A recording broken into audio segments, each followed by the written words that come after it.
So this video is on setting the timing for the hook and the hook distance of the needle on a Tacsew model T111-155. There's a couple of things I need to do on this machine, but I will do my best to show you how to adjust it properly. A few notes about this machine. This is also the same thing as a model P1-206RB, not a 206RB-1 or -2 or -3, -4, -5. Those machines are compound machines, compound feed machines, needle feed. They have a different tensioner, they have a bobbin opener. There's quite a few differences in those machines than this one, but the timing settings are going to be about the same, because it does use the style M hook, the large hook, and so that can be applicable. So a few words about this machine. First of all, when you repair a machine like this, it's helpful to have the manual. The manual is available on the Tacsew site, but just be careful, because just because some of those adjustments are listed in the manual doesn't mean you need to make them. There's some adjustments on this machine that are rarely made or even never made. And if you start messing around with them, you can really quickly get a machine to the point where it's going to be a real hot mess. So only do what you need to do, what is essential to get it up and running. Generally, on a machine like this, what that means is the timing of the hook, the distance between the hook and the needle, the tension, the check spring, things like that. So another note about the instruction and repair manuals on these: do the repairs in the correct order. It's really important. For instance, the manual for this machine has you do the needle bar height before it's listed in there, before the hook timing. And you can't do it that way. You have to do the hook timing first. And then once the hook timing is set, then you set the needle bar height. It's very important. So I'm going to go over those things in this video. Another thing to say about this video is I have excellent sewing machine skills, but I don't have great photography skills or equipment. So just bear with me. I'll do the best I can. So let's get started. The first thing you want to do is have a few items on hand. I have some timing gauges, the correct needles, a couple of different kinds of screwdrivers, and then I'll show you what to do. Now, the first thing we want to do is go over to the stitch length. Right now it's set for just a small stitch length, and you'll see that this bar here is moving as I turn the hand wheel. That's where the feed dogs are screwed in. I've taken the feed dogs off the needle plate so I can get in here and get to these screws. In order to make this adjustment, we need a 0 feed, which means the feed dogs, we don't want them to be turning. So come over to the stitch length here, push your dial in, and you can turn the dial, but it's going to be really hard to turn. And when it's hard to turn like that, you can break this dial. So when you press the push down with your thumb and release the pressure off of the stitch length. So now it turns quite easily. And you're going to need to move it until this bar does not move. Like right now, it's done. It's solid. It's not moving. So the stitch is at 0. If we go over here to the feed dogs, they're going back and forth, but they're not, they're coming up and down, but they're not moving from side to side. It's not that important on this machine, but it's critically important on a Tacsew 206RB, Tacsew 226, 225, the FOF 145s, 545s, and the Singer 111Ws, stuff like that. So we want that to be set. The next thing we want to do is use a brand new needle. Do not use a used needle. It can be bent, the tip can be damaged. It's just not worth the 25 cents or whatever to go with a used needle. So I've taken this needle out of the package. You want to use a DP, it's actually a 135x17 is the standard number. DP17 is used by some companies that manufacture these machines or distribute them. The SY 3355 is, I think, a Singer number. It's all these numbers are the same part number for different companies. 135x17 is pretty much the standard. And that's the system size. That tells you what size the needle is, how long it is, how the diameter of the shank, and the length of the needle, the distance between the point and the eye, and how big the scarf is. So it's all these characteristics of a needle. This other number, the 140-22, is the thickness of the needle. The 22 is kind of an arbitrary number. You can ignore that number. The 140 means that the shaft of this needle between the scarf and the shank of the needle where it goes up inside, that shaft is 1.4 millimeters thick. And that's why it's a 140. If you were to go with a 120, it'll be 1.2 millimeters thick. It's a little thinner. Or a 160 is a 1.6 millimeter thick shaft. So that's the size of the needle, the thickness. This is the system size. This tells you, what needle it's for, which kind of machine it's for. So this is a 135x17. Incidentally, a 135x16 has a leather point. It's a different point. So the first thing we're going to do is take the needle and we're going to look at it. The needle itself, let me grab a little. The front of the needle, this is what the needle looks like on the outside. This needle here, the front of the needle where the eye is going up, it has a groove going in the shaft, the front of the needle. That's the front of the needle, and it's oriented this way in this machine. In the back of the needle has what's called a scarf. And it's a cutout in the actual shaft of the machine so that the hook can get closer to the needle. And there are other distinguishing marks, but we're not going to go for, there are different points and all kinds of different things. That's another video. So this machine, the needle is oriented this way. And as the needle rises and the hook comes behind the needle, it's going to be timed in such a way that it can pick up the thread and not skip stitches. And also the distance between the hook and the needle needs to be adjusted. And I'm going to go over those two things. So let's move on to that.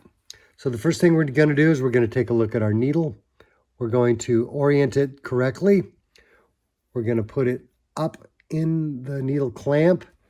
Again, I'm looking at my camera and not so much not being able to see so much. So once you get it up there, just make sure that it bumps up into position and then look at the needle.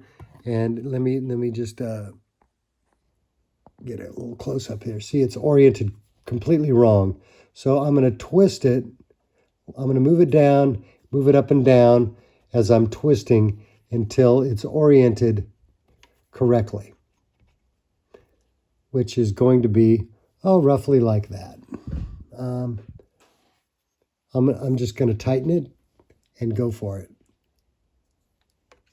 If you tighten the screw and the needle turns, then you need a new needle clamp screw, or not needle clamp screw, needle set screw. Different terminology. So I've got the screw tightened in there. Let's get a good look at it. It's twisted. It's not going to work. So what I need to do, if you look carefully at it from the front, my skills and my photography here is not, my equipment is not great. So it's turned. It needs to go clockwise a little bit. So what I'm going to do is loosen the screw. I'm going to push it down and turn it a little bit and tighten it again. Let's get a look at that. It's pretty close. I'm gonna move it slightly again. Let's take a look at that. I think I went too far. Yeah, I did. See, now it's turned. The scarf is not straight. And the reason it is because I can't do this with a camera.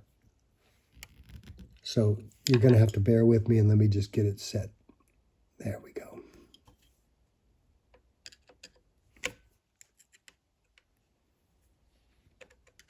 Because that's really important that the needle is in there straight when we go to make the adjustment for the gap between the hook and the needle. So there it is. It's in there perfect.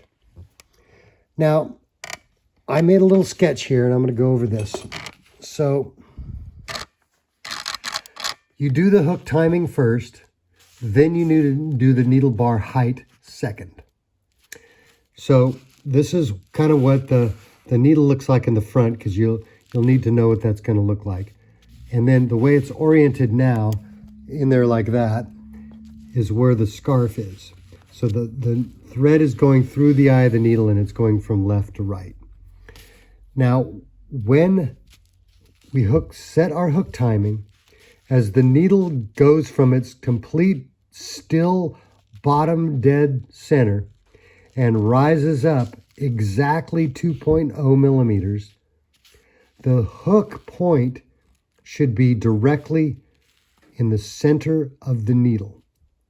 So the hook is this part here that's turning.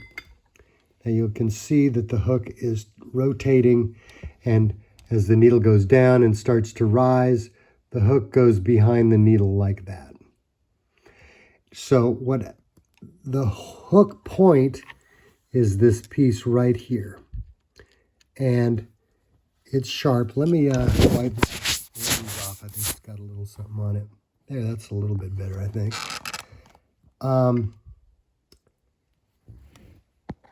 So you can see how the hook is passing the needle right there through the scarf. And I don't know if this machine is set properly.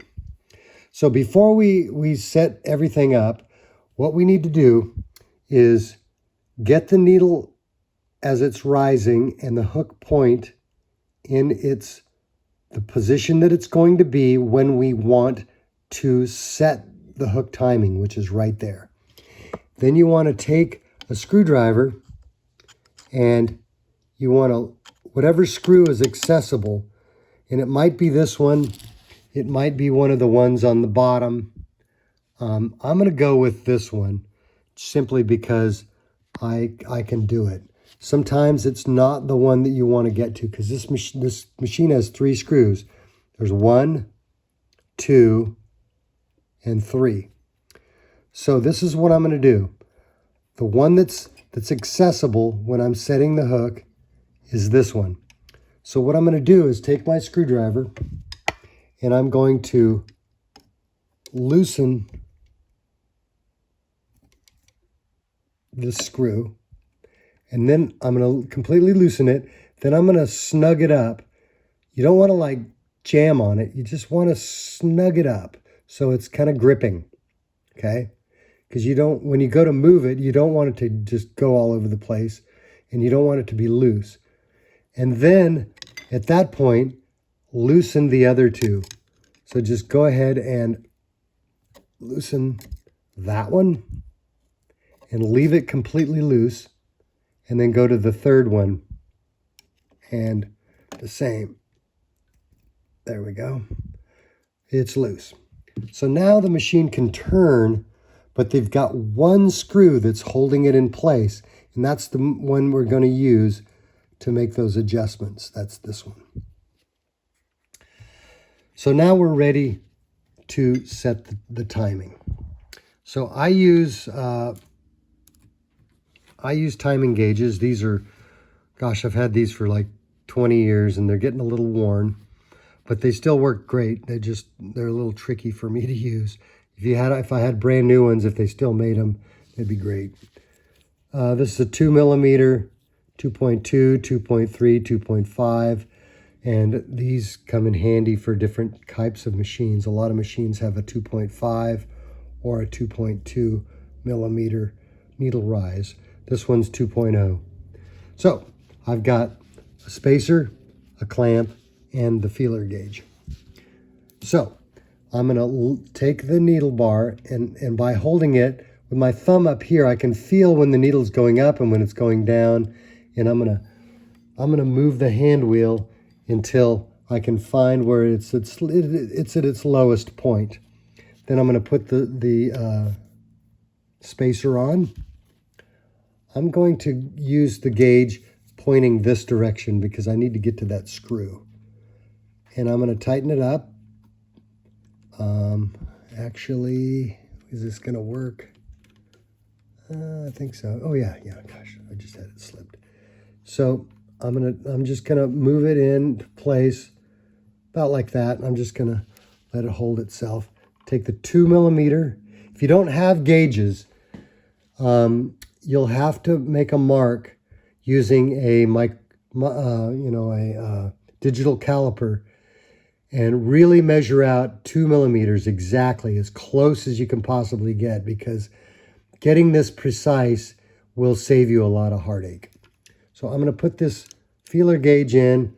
I'm going to push it up and loosen this and then tighten.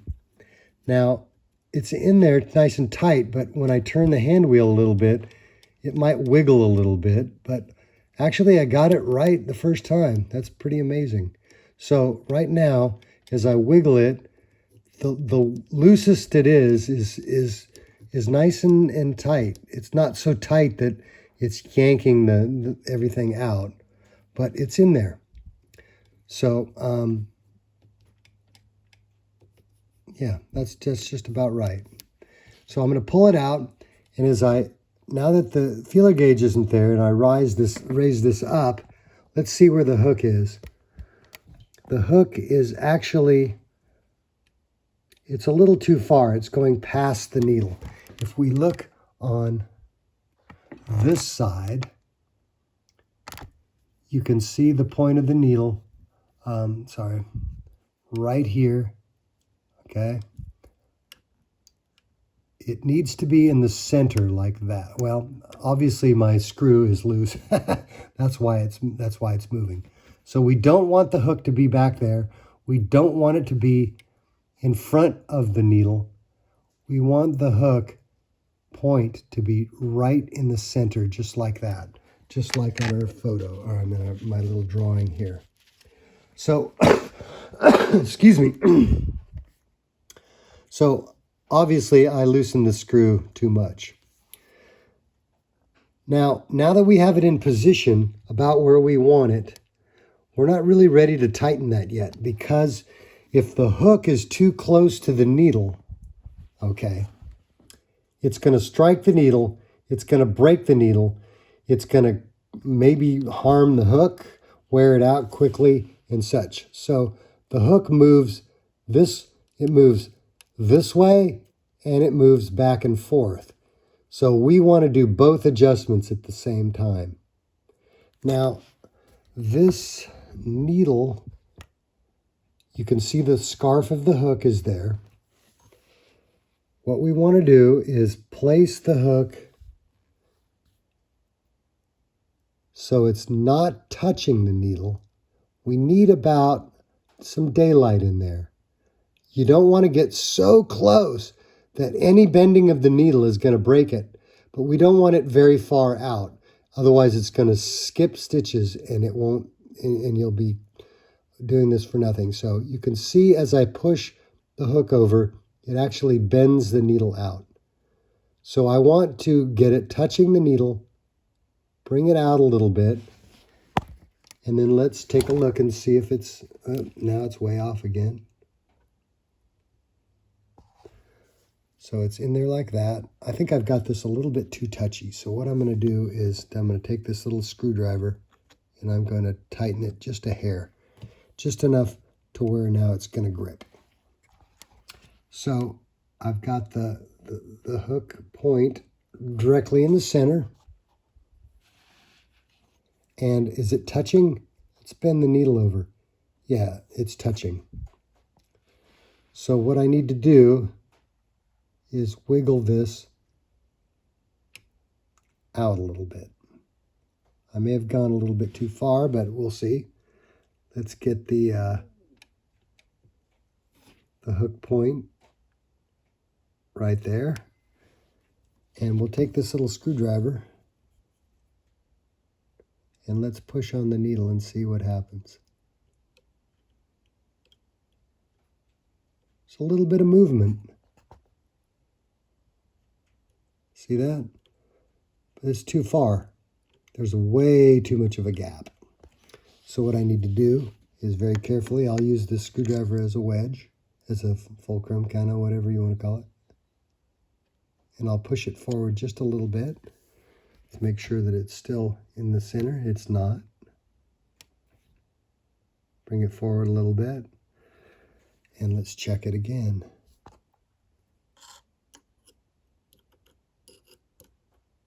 Now there's no gap. It's too close. So I'm going to tap in the middle of the hook basket very carefully. Just little bits. There we go. Okay, see that movement there? That's probably pretty good. It's not so close that it's going to strike, but it's far enough out that it's like, I think the tolerance is like 0.1 millimeter. Now I look at the back, the hook looks pretty good. It looks like it's right in the center there. So that's going to be really good. And I'm going to very, very, very carefully place this in there and twist without moving anything. Now I'm going to turn the hand wheel. Boom. It's pretty close. It's really close. And let's take a look at the distance. Yep. See, there's a little bit of movement there. So I think we're good. Then what I'm going to do is double check that I'm going to take my clamps off. And then I'm going to turn the hand wheel. I haven't cleaned this machine yet. And then these other screws that were loose, I'm just going to very carefully just snug them up a little bit before I start cranking on them, because you don't want to crank on something and have it move. So with 3 screws snugged up, I should be able to now go ahead and tighten them. Yeah, so that's going to work. And I'm going to tighten those up in a minute. But before I do that, I want to go over the next point. So once we have it in the perfect timing position, don't need the gauges on there anymore. We just look at it and say, okay, as the needle goes down and into the fabric and comes up, we put the hook behind in the timing spot, which is right in the middle. Then the distance between the top of the eye of the needle and the point of the hook should be a range between 1.3 and 1.8. So I would probably go about... Okay, so I'm going to snug or tighten up these screws. Make sure that you get them. You know, don't use superhuman strength. There's just no need.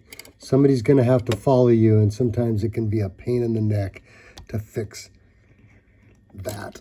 But get them nice and tight. You know, just don't crank on them or use Loctite or something like that. I've had to sometimes use heroic measures to get these things off. Okay, so those are tight. Now let's move on to the needle. I took the needle out just now, and what we want to do is I'm going to take my my caliper here. I'm going to roll it to zero it out. I'm going to set the gap to 1.5 millimeters. So that's close enough. Not a big deal. Whoops, 1.46. Let's just go to 1.5. Whoops. Here we go. Come on, baby. There we go. 1.49 millimeters. Not a lot, but it's important. Now, the reason I'm using the in-between is because some machines, it may skip stitches. It may give you a little bit of trouble at 1.3 or 1.5 or 1.6, and you might have to move this needle bar up and down a little bit to get it to be perfect. But I found if I get it pretty close, it's good. In fact, I think on a Tacsew 206RB, it's more like 1.6 millimeters. So I'm gonna switch gears here. I'm gonna go to like 1.56 or something like that. Just to raise it up a little bit. But anyway, take a Sharpie. I use a brand new Sharpie when I do this. Don't want to use a dully because you really need to get close. And so what I'm going to do here, if you can picture, you're going to have the hook in there, right there like that. So on this side of the needle, what I'm going to do is, this is really hard to do. I'm trying to do this while filming, and this is crazy.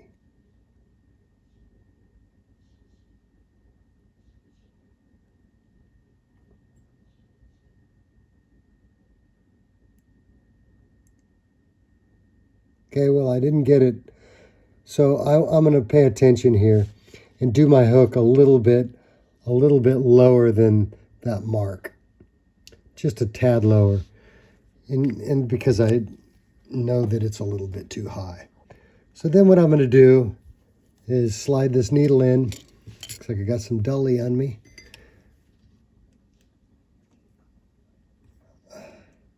Again, I'm looking through the lens of a camera trying to do this. I don't know how surgeons do it. You know, maybe they have, oh God, they have skills that I don't have. But, you know, hey, they make the big bucks. Okay, so I've got the needle in. Just to make sure it's oriented pretty close. It looks pretty good to me. Tighten up the screw.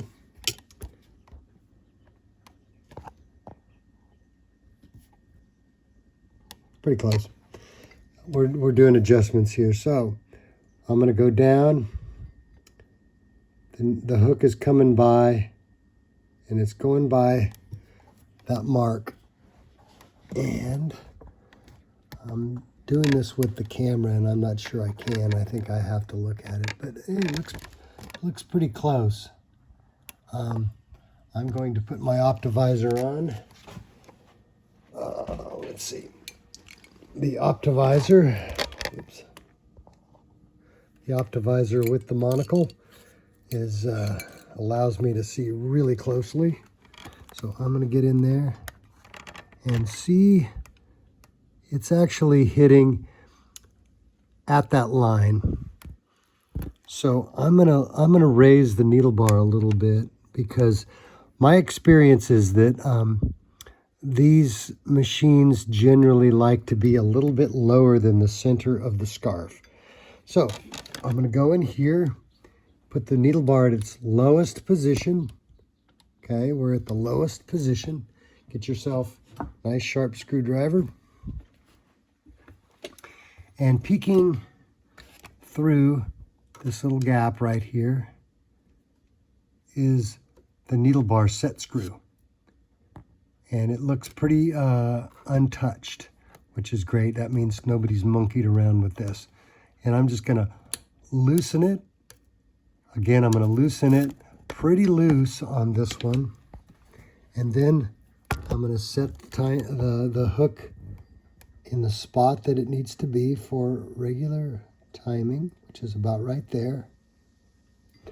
Then I'm going to wiggle the needle bar up. It's still a little bit too tight. I'm going to have to loosen it a little bit.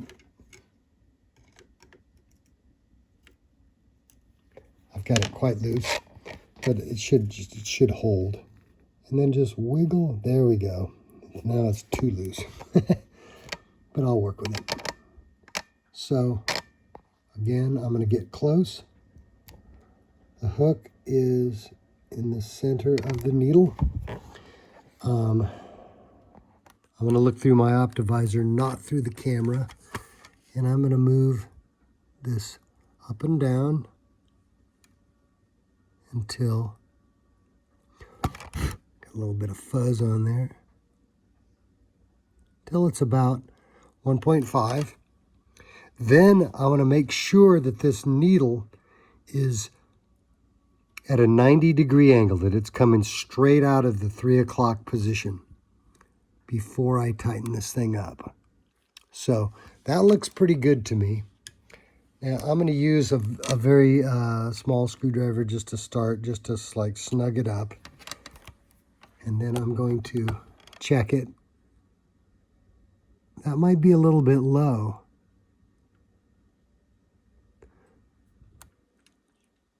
Yeah, it's a little bit low. I'm going to raise it up. Plus I've got the needle oriented a little bit crooked. So I'm going to loosen this,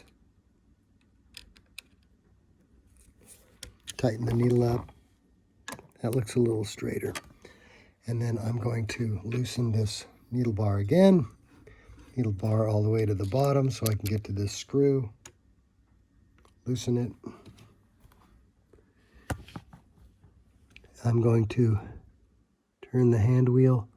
Now the hook is directly behind the timing mark of the needle. And I'm going to adjust it right there. See how she does. So I'm going to tighten this. Again, don't use superhuman strength. In fact, some machines have hollow needle bars. And if you crank on this screw, it's going to bend the crap out of that needle bar, and you'll have to replace it. And that's a real pain in the neck sometimes. So anyway, I've got this set now, and I'm going to put everything back together, and it's probably going to sew. If it does skip stitches a little bit, it could be from tension, it could be from the check spring, it could be from the needle bar. Changing that needle bar tension is going to be the last, or not needle bar tension, the needle bar height will be the last thing that I do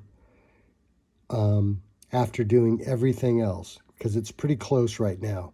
If the tension is set bad, that can make a big difference. Now this is the check spring. This check spring is wimpy. There is no check spring at all for this. On a home sewing machine, it'd be just fine. But this check spring needs to be really tight, and it's not. So what I'm going to do to change that is I'm going to take the set screw for the tensioner. Oh, it's not too terribly tight. And then I'm going to, I got to show you inside. It's hard to see, but you can see it. Now the tension release is in there. I'm pointing at it. It's a silver piece and there's a black piece. So when you raise the pressure foot, it pushes that center pin to release the tension. And then when you lower it, it releases it. So we'll come back to that. We're going to circle back to it. But I'm going to take this tensioner out by putting it in the middle and just wiggling back and forth and pulling out at the same time. There, it came out. It's got a little rubber piece in there. So the check spring moves like this, and there's not enough check spring on this. So I'm going to carefully loosen this, set screw on the barrel, like that. And then I'm going to, while holding this together, because it's spring-loaded, I'm going to turn this clockwise, and it's going to increase the tension on that check spring.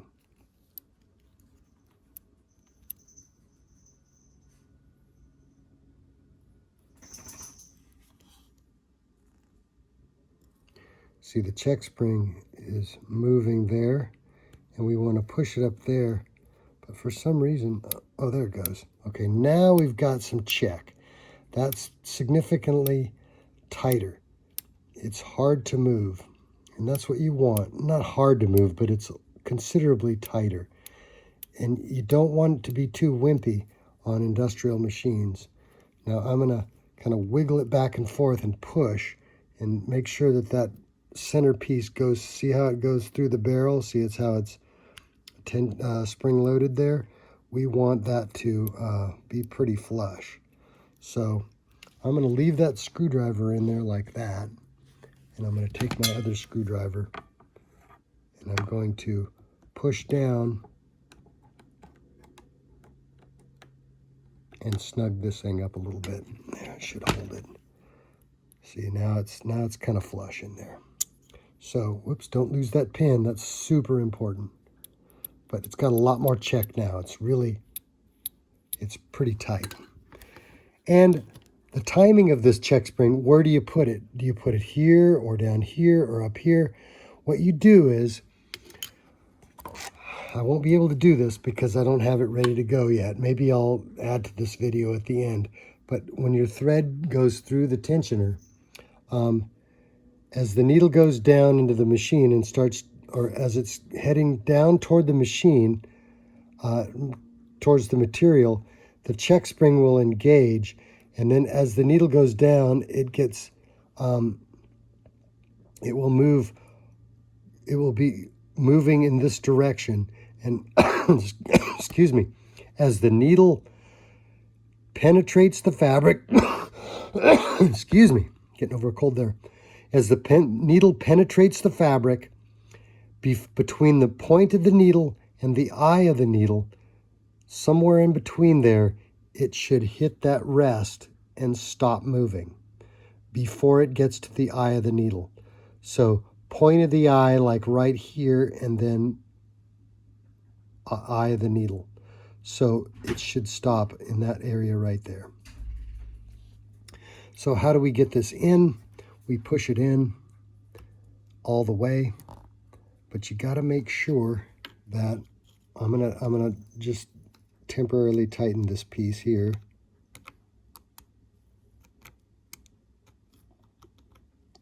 It's hard to do this through my camera. So when you raise the presser foot or the knee lifter, it opens these tensions up. See, those tension discs are loose now?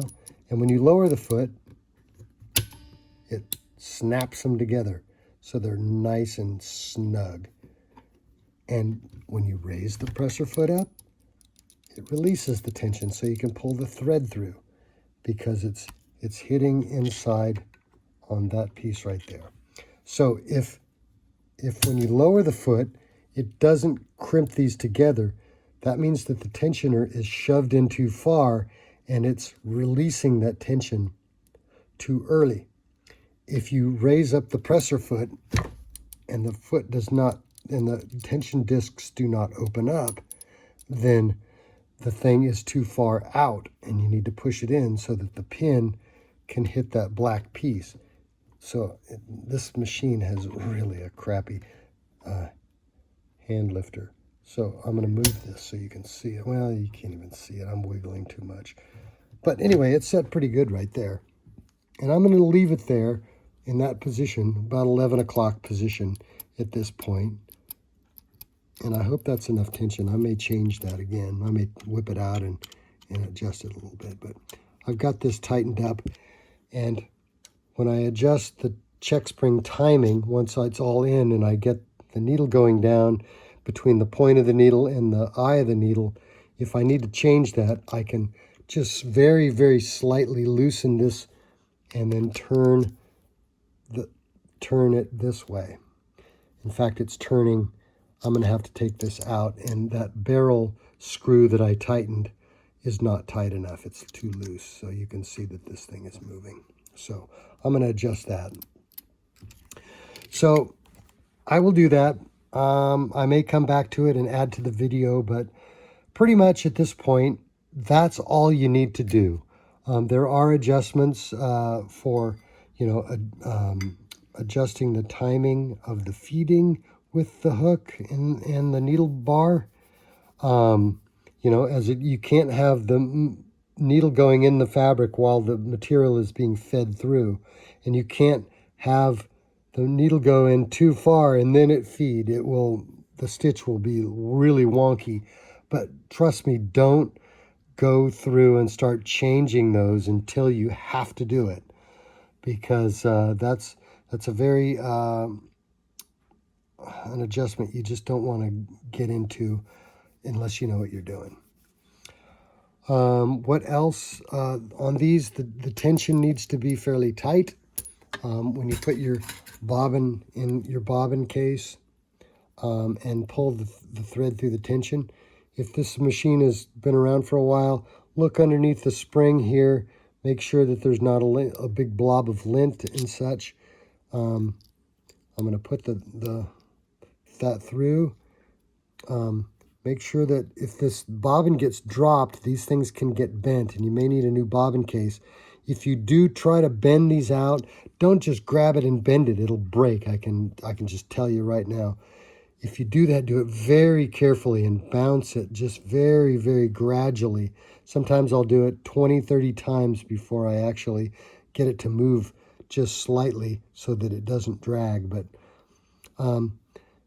these consos and these machines like this, they need enough tension on the bobbin to, I couldn't tell you how many grams because I do it by feel.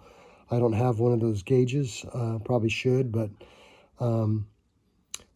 it needs to be tight, but not super tight.